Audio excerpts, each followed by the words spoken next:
అనుకోకుండా అక్కడికి వెళ్ళి డైరెక్ట్గా ఆ ల్యాండ్లోకి వెళ్ళిపోయి ఆ పొలంలో మోకాళ్ళుని ప్రార్థన చేశాను.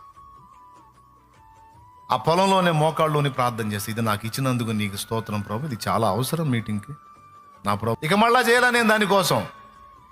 ఆశ్చర్యం చెప్పనా, ఎప్పుడైతే నాకు ఇంకా నిశ్చయత వచ్చింది, ఇప్పుడు నేను చేసిన ఈ ప్రార్థన నా దేవుని సన్నిధిలో వినబడింది, ఎందుకంటే దేవుని దగ్గర నుండి నా హృదయంలో సమాధానం వచ్చింది గనుక నా ప్రభు నా ప్రార్థన అంగీకరించాడు, ఇది నాకు కాయపరిచాడు అని నేను అనుకున్నప్పుడు ఆ తర్వాత ప్రార్థన చేయలేదు.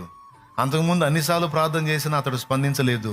ఇదిగో నాకు ప్రార్థన చేసినప్పుడు సమాధానం వచ్చిందని చెప్పాను చూడు, ఆ తర్వాత అతడు స్పందించి అతడు వచ్చి నాకు ఆ పొలాన్ని విక్రయించడం జరిగింది, అంటే అమ్మటం జరిగింది. ఎంతమందికి అర్థమైంది?